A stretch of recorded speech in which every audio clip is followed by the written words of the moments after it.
Sumatera Selatan merupakan daerah penghasil kopi terbesar di Indonesia. Namun sayangnya produk kopi asal Sumsel belum begitu dikenal. Selama ini kopi asal Sumsel dijual dengan nama daerah lain yang lebih populer.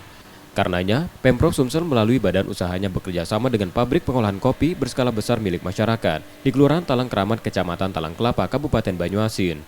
Pabrik ini mampu mengolah biji kopi dengan kapasitas produksi hingga 1 ton per hari.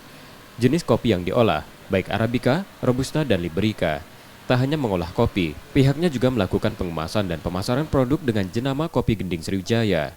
Pabrik penggilingan ini juga tak hanya dapat membantu serapan produk kopi petani lokal, tapi juga menyerap tenaga kerja dan memberdayakan masyarakat sekitar. Pengolahan kopi yang kita dapatkan apa? Ada serapan yang dihasilkan petani, tidak harus keluar dari Sumatera Selatan.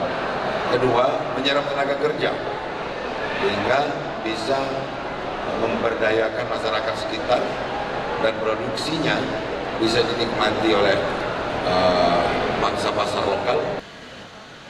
Sebagai langkah awal, produsen akan menyasar pasar lokal kemudian menjajaki pasar mancanegara. Upaya ini menjadi langkah awal untuk mempromosikan kekayaan daerah Sumatera Selatan lewat kopi.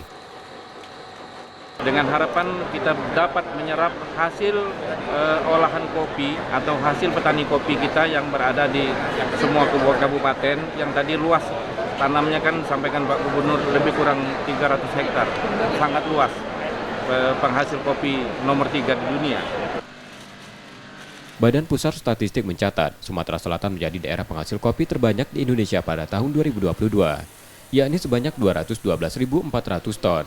Jumlahnya setara dengan 26,72% dari total produksi kopi nasional yang mencapai 794.000 ton sepanjang tahun lalu. M. Rizky Nurmizan, Kompas TV, Banyuasin, Sumatera Selatan.